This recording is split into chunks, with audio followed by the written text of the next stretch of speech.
amigos da Velocidade, sejam muito bem-vindos a mais um Velocidade Alternativa, o seu resumo semanal do esporte a motor. Na madrugada deste domingo tivemos o Grande Prêmio de Las Vegas, antepenúltima etapa da Fórmula 1 em 2024, vitória de George Russell com Lewis Hamilton completando a dobradinha e Carlos Sainz em terceiro lugar no pódio. A etapa última nos Estados Unidos também marcou o tetracampeonato de Max Verstappen, que agora não pode mais ser alcançado por Lando Norris até o final do ano.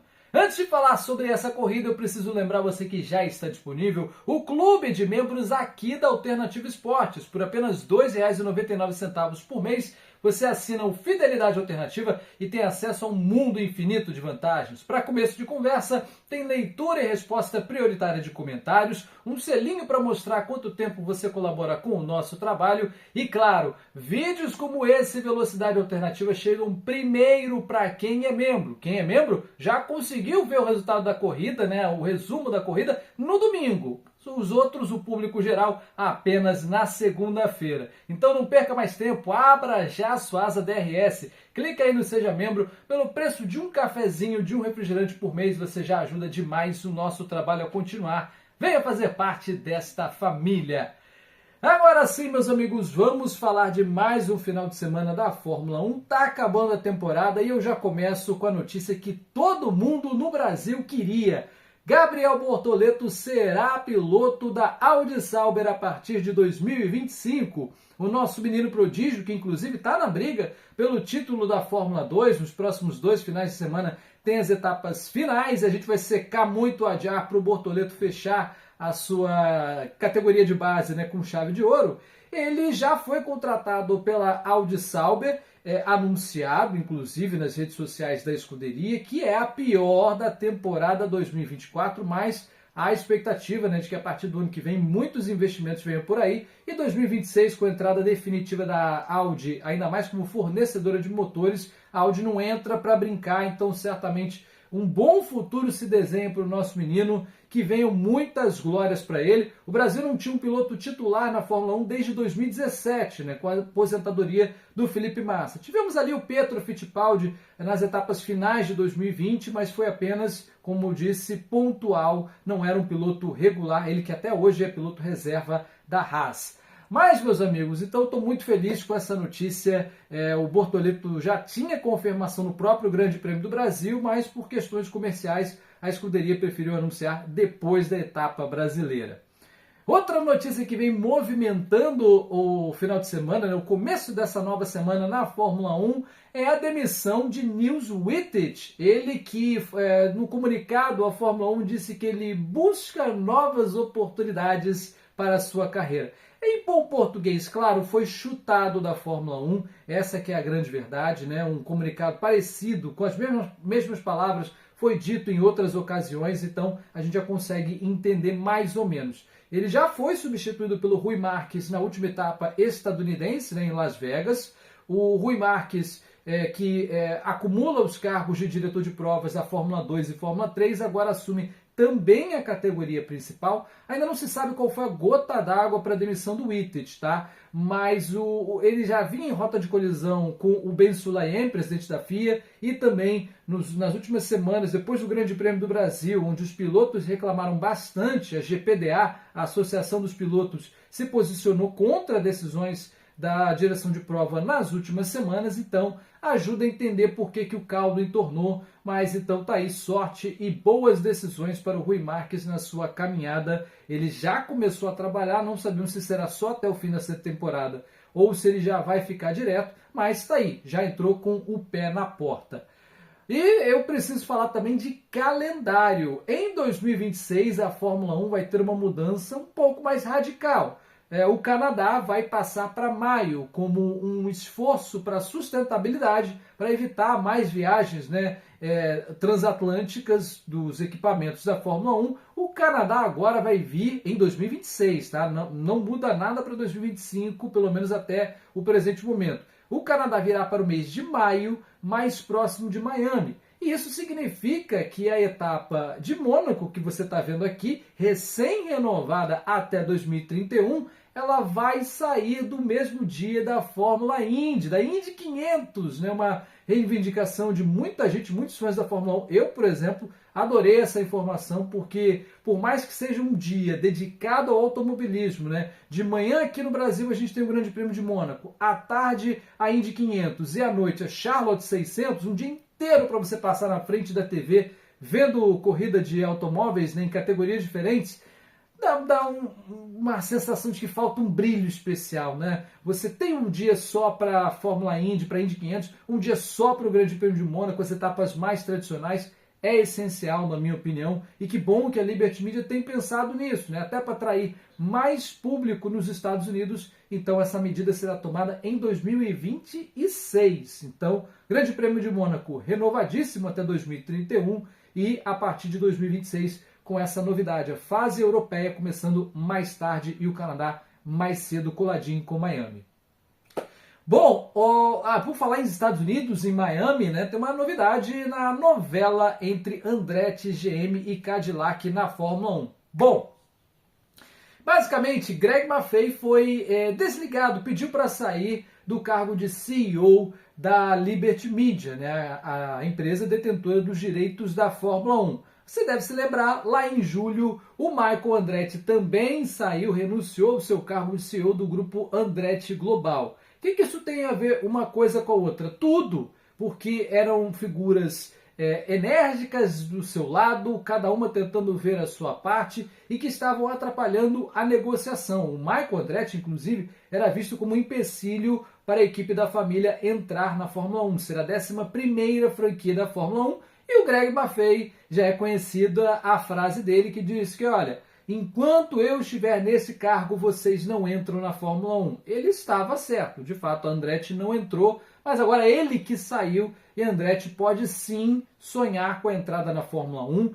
Publicações da Europa, né, fontes fidelíssimas, garantem que o anúncio está próximo, nas próximas semanas, mas não deve ser como Andretti gostaria, né? A Fórmula 1 agora, os próprios chefes de equipe estão bem menos reticentes. Eu destaco aqui a fala do Christian Horner, da Red Bull. Não vamos pagar os custos adicionais de logística e também a divisão do bolo. Tem que ver muito melhor essa cláusula de diluição aí.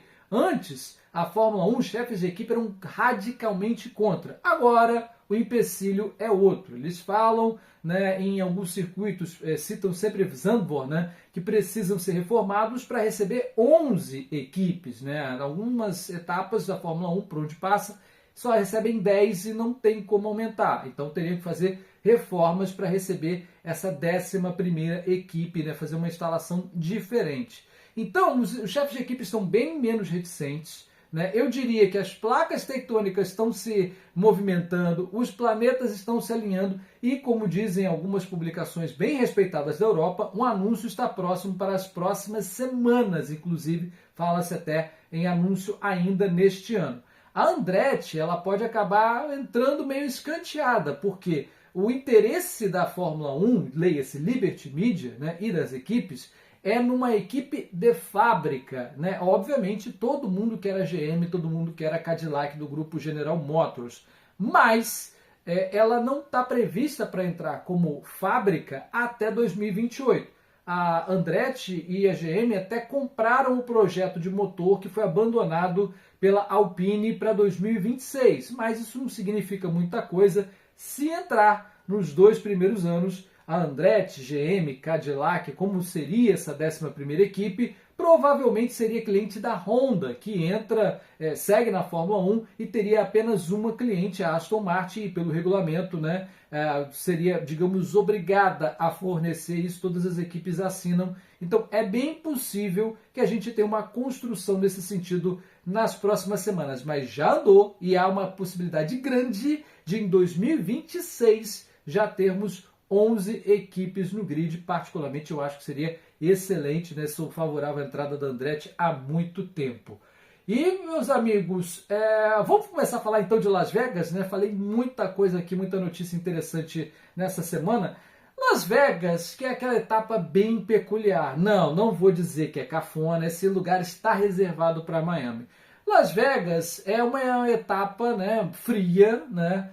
e muito iluminada, exatamente por ter sido escolhida como prova noturna. Para nós brasileiros é horrível, né? Por conta do fuso horário, 5 horas atrás de Brasília, mas é uma etapa noturna diferente que esse ano foi ainda mais gelada, ainda mais imunda. A pista, um circuito de rua, ela é fechada para o tráfego dos carros comuns poucas horas antes das sessões de pista e depois é liberada de novo, então tem esse problema. A pista nunca está na forma ideal, está sempre muito suja e gelada nessa época do ano. Las Vegas fica perto do deserto, no Nevada, e é muito quente de dia e muito frio à noite. Muito frio mesmo, a ponto dos europeus, né, sejam pilotos, mecânicos, estarem ali bem agasalhados nesses últimos dias de prova por lá. Na primeira sessão de treinos livres, né, nenhuma grande surpresa, com a pista imunda, sem visibilidade nenhuma, saco plástico à torta e direito no final de semana,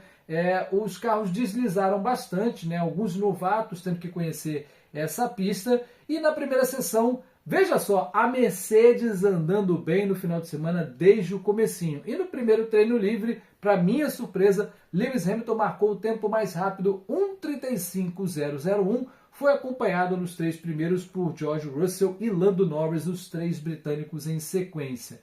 Logo depois do treino livre 1, a gente teve o anúncio de que o Valtteri Bottas sofreria uma punição de 5 posições porque ele trocou a bateria mais uma vez, né? Foi a 4ª bateria utilizada neste ano, portanto, segunda vez que ele leva punição no grid, né? 5 posições dessa vez. Aí já passando aqui no horário brasileiro, na sexta-feira, né? Na madrugada de sexta, no treino livre 2, a gente teve uma pista ainda mais gelada, 13 graus, meus amigos, 13 graus Celsius. Pistas molhadas durante o temporal costumam estar mais quentes do que os 13 graus da pista seca de Las Vegas, e seco mesmo, né? Pouca umidade do ar. E as simulações de corrida foram sendo levadas num horário mais parecido com o da largada. Novamente, nós tivemos aí o trio britânico entre os 3 primeiros. Preciso destacar que o Albon teve um problema, causou uma bandeira vermelha por conta de problemas de combustível. E aí, nessa segunda sessão, Hamilton, Norris e Russell foram os mais rápidos, com Lewis Hamilton marcando 1:33.825. Passando para a terceira sessão, ainda na noite de sexta, aqui no Brasil, a gente teve um fato curioso. A Red Bull ela errou drasticamente na escolha de asa para Las Vegas. Algumas pistas do calendário, é o caso de Baku, por exemplo, é o caso de Monza, a Red Bull não se deu muito bem, e isso está ligado bastante a ver com a asa, né? O arrasto da asa traseira do carro. Especula-se que a Red Bull não tem um kit para essas pistas, o que ajuda a explicar por que ela foi tão mal nesses circuitos, ou especula-se também que eles erraram na escolha, que eles teriam sim um kit para Las Vegas, mas que não trouxeram. Não sei confirmar qual versão está correta. O fato é que a Red Bull viu que a quinta sexta-feira foi perdida, completamente perdida, e para não ter mais problemas, eles literalmente serraram o carro, passaram ali o esmerilhador para fazer um desenhozinho e deixar a asa no mínimo do mínimo para conseguir alguns décimos, alguns centésimos. A manobra deu certo, mas de fato a Red Bull não estava com um carro muito bom para Las Vegas, tanto que em vários momentos do final de semana andou atrás da Sauber. Podem checar a telemetria, não é piada, não é brincadeira.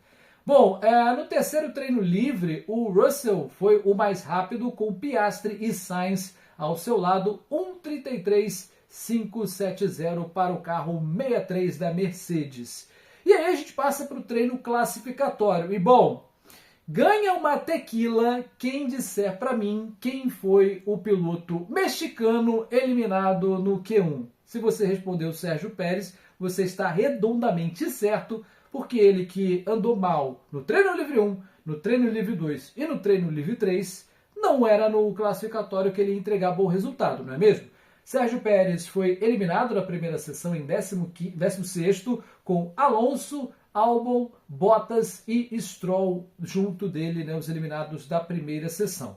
Passando aí para o Q2, foi a vez de Ocon, Magnussen, Zhou, Colapinto e Lawson serem os eliminados, com um destaque infeliz, né? O Colapinto deu uma senhora batida, para desespero dos mecânicos da Williams, que já tiveram que reconstruir 2 carros nessas semanas, né? O estado dos carros entregues na fábrica no dia 7 de novembro foi inacreditável. O trabalho da Williams, inclusive, para repor peças, foi inacreditável nesses dias, e o Colapinto estampou no muro. Realmente houve até dúvidas se o carro teria condições de largar e se ele, Colapinto, conseguiria ter condições médicas. Foi liberado poucas horas antes da prova, tamanha a força da batida. Inclusive a Williams estima em 50G, ou seja, a batida do Franco Colapinto teria 50 vezes a força da gravidade. É muita coisa, até mesmo para um carro de Fórmula 1. E aí a gente passa para a sessão decisiva do treino, onde o Russell marcou o tempo mais rápido com o Carlos Sainz ao seu lado na primeira fila. A segunda fila teve simplesmente Pierre Gasly. Não, você não está doido. Eu não sei se ele passou no antidoping, mas Gasly fez o terceiro tempo com Leclerc saindo ao seu lado.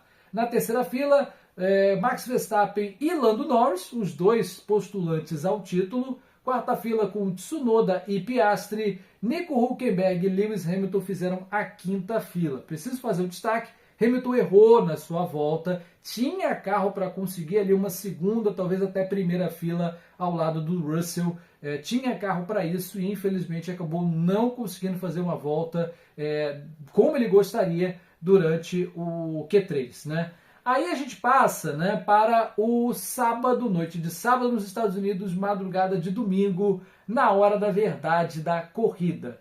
A gente teve em Las Vegas, né, a gama mais macia disponível. E nesse caso, alguns pilotos optaram por largar com o pneu duro, o C3. Foi o caso de Pérez, Bottas e Colapinto. O Alonso preferiu sair com pneus macios, o restante do grid, todo mundo de médio, o C4.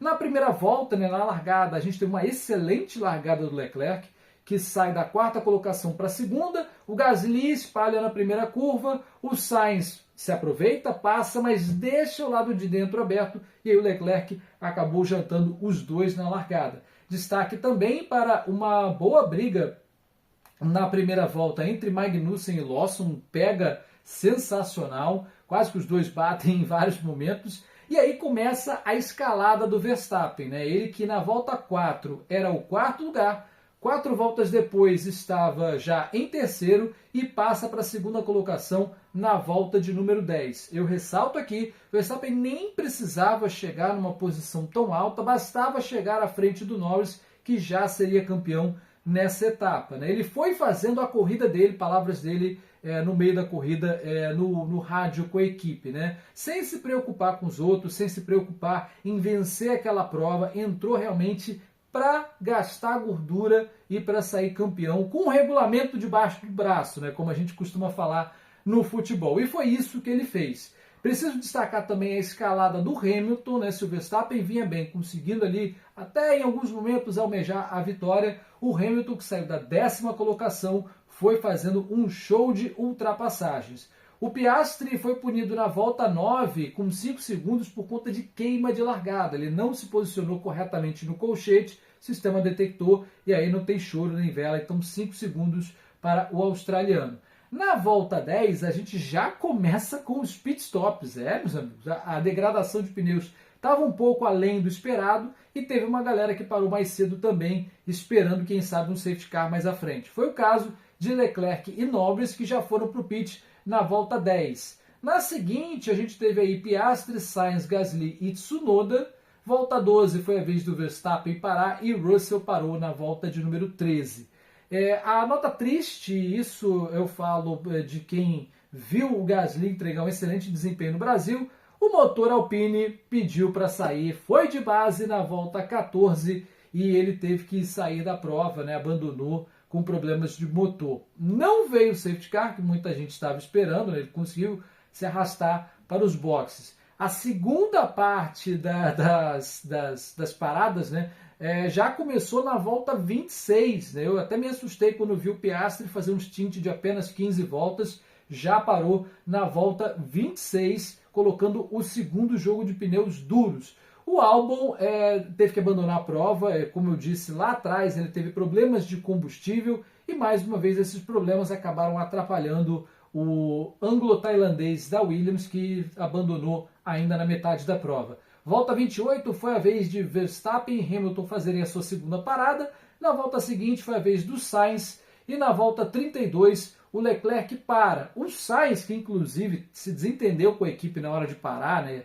Ele entendia que o pneu estava gasto demais e chamou até, implorou no rádio para a equipe chamar ele para ir para o box. Acabou ultrapassando o Leclerc ainda na volta 32. Inclusive o Leclerc saiu dos Estados Unidos fulo da vida com o seu companheiro de equipe. Ele entendia que o lugar no pódio era dele, porque é o piloto que vai continuar na equipe no ano que vem. E o Sainz, como está se despedindo, deveria, em tese, dar essa posição. Não foi o que aconteceu, a equipe também não interviu. Eu acho que até a solução adotada pela Ferrari foi boa, porque a Ferrari nesse momento está muito bem credenciada para ser campeã de construtores e tem dois pilotos que estão ali almejando. O Leclerc a vice-liderança do campeonato, o Sainz talvez o quarto lugar. Então a decisão adotada, no meu entender, foi a mais correta. A gente teve na sequência o Russell parando pela segunda vez na volta 33. E aí, meus amigos, a ultrapassagem da prova, que foi meio morninha, essa aqui é a verdade, a ultrapassagem da corrida aconteceu na volta 38. Sérgio Pérez estava sumido na prova, né? Não tinha entregado absolutamente nada de interessante até a volta 38. Quando o Liam Lawson e Magnussen estavam disputando posição, ele foi lá, se aproveitou e jantou os dois, fez uma belíssima ultrapassagem que ajudou ele a pontuar no final das contas. E por falar em pontuação, né? Russell não foi ameaçado em nenhum momento da prova, foi uma chegada retumbante e o George Russell, como eu disse, completou o pódio com Lewis Hamilton e Carlos Sainz. Depois, na sequência, Leclerc em quarto, Verstappen em quinto, Norris em sexto, com o ponto da volta mais rápida. Sétima posição para Piastri, Hülkenberg, Tsunoda e Pérez completaram os pontuadores. Veja, a posição que o Verstappen chegou foi ridiculamente a que ele precisava à frente do Norris. Né? Não adiantaria absolutamente nada, nem mesmo o ponto da volta mais rápida foi capaz de atrapalhar a quarta conquista consecutiva de Max Verstappen, que foi soberano nesse campeonato, sobrou na primeira metade, e esse foi um campeonato, eu vou falar mais à frente, em que ele não teve o melhor carro durante boa parte do campeonato, e ainda assim soma 8 vitórias até aqui, 8 poles. Realmente é um piloto que entra para um panteão sagrado de pouquíssimos que conseguiram 4 títulos, ainda mais 4 títulos consecutivos é mais difícil ainda. Bom, já falei de quem pontuou, então agora é hora de dizer quem mandou e quem mandou mal. Quem mandou bem e quem mandou mal. É hora do sobe e desce.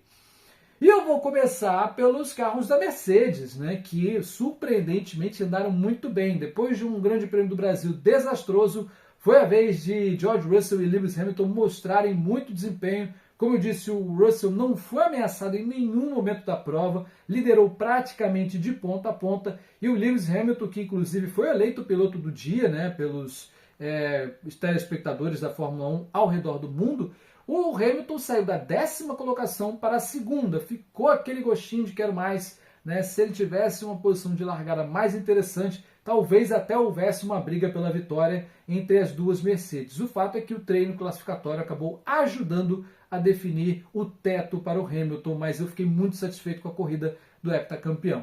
Também preciso elogiar, claro, o Verstappen, né? Não é fácil chegar com 8 temporadas na Fórmula 1 e 4 taças. Mesmo que você venha, digamos, bem nascido na Fórmula 1, né? Entre numa equipe interessante, faça uma base muito bem completa, que foi o caso do Verstappen, nada disso garante o seu sucesso. O talento do Verstappen, claro, teve os melhores carros nos últimos anos, mas eu volto a dizer, em 2024 não foi assim. Até Miami, o Verstappen destruía na Fórmula 1, mandava prender e mandava soltar. A partir da segunda metade da temporada, né, até mais cedo do que foi no ano passado, a McLaren se reestruturou bem, chegou, pontuou, várias vitórias. O Verstappen ficou 10 etapas sem vencer. Venceu ali uma sprint ou outra, mas corrida tradicional mesmo, que dá 25 pontos, ele não tinha vencido. 10 etapas do campeonato sem vencer, foi ali pontuando onde dava, e ainda conseguiu vencer no Brasil com uma performance espetacular. Então, realmente é o piloto do ano. Eu vou me repetir no que eu disse no Velocidade Alternativa do Grande Prêmio do Brasil. Lando Norris não está pronto. Pode ser que 2025 seja o ano dele? Pode, perfeitamente. Como pode também não ser, né? Só talvez no próximo regulamento. Talvez ele nunca seja campeão, mas o fato é que 2024 realmente Verstappen ganhou no braço, com a sua habilidade de ganhar no molhado e, é claro, ganhou por WO da concorrência, porque muitos postulantes tentaram, mas só o Max Verstappen realmente estava comprometido com a taça. E se eu falei bem de uma Red Bull, vou ter que criticar a outra. Mais um final de semana onde Sérgio Pérez não fedeu e nem cheirou. Ele que está muito confiante que vai continuar na Red Bull na próxima temporada. Eu não estaria no lugar dele, mesmo com os patrocinadores que ele tem.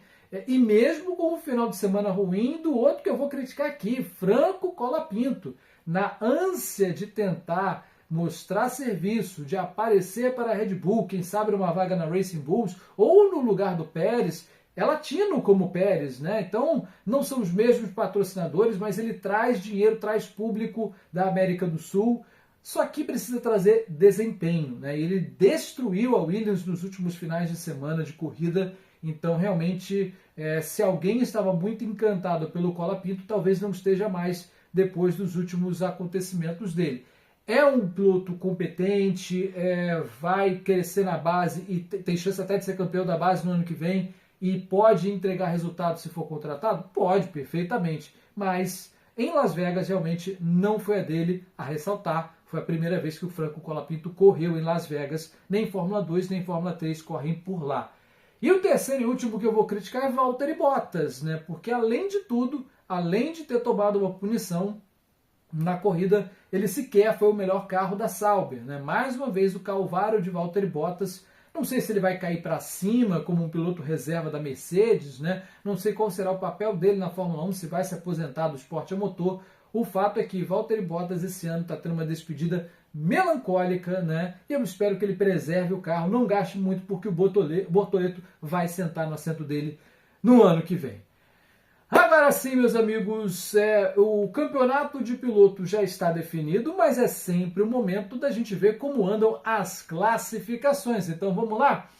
No Mundial de Pilotos, fatura liquidada. Verstappen chega a 403 pontos e já está em dourado porque não pode mais ser alcançado.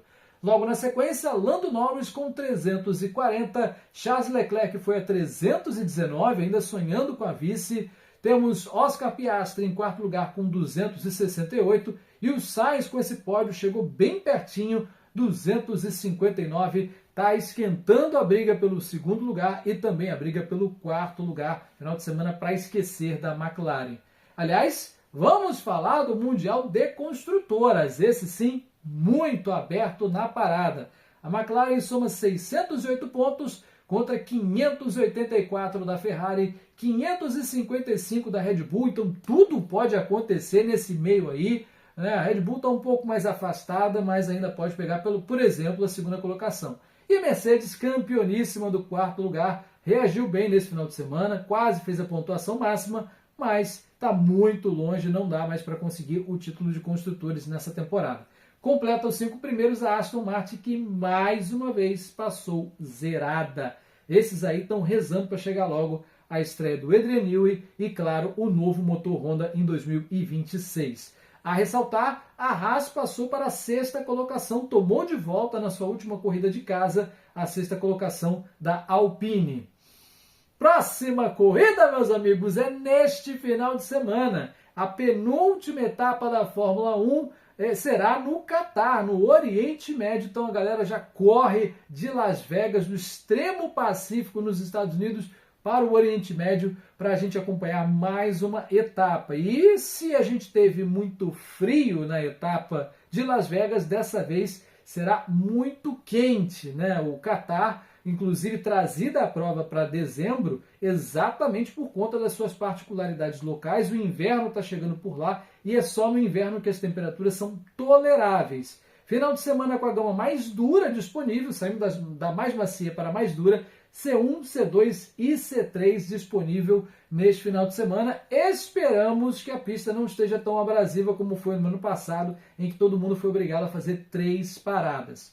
Bom, meus queridos, nós teremos os seguintes horários, né? Voltamos aí para horários mais tradicionais para o público brasileiro. Na sexta, dia 29 de novembro, a Alternativa Esportes dá a largada às 10 da manhã com treino livre, único do final de semana, que marca a última corrida sprint. Então, o segundo trabalho da sexta-feira é a 1h45 a classificação da sprint, ação de pista começando às 2h30.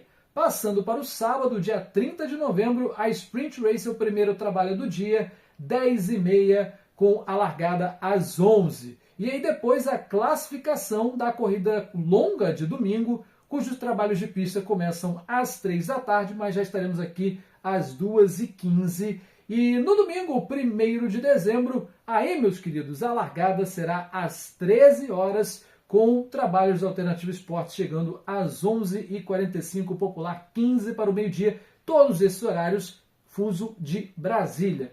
É isso, meus amigos, você já sabe, automobilismo para se ouvir é aqui na Alternativa Esportes, a casa da velocidade no YouTube. Boa sorte, Bortoleto, muito futuro bom para você em 2025 e vamos curtir cada momento dessa temporada porque ela já está indo embora. Tchau, até semana que vem!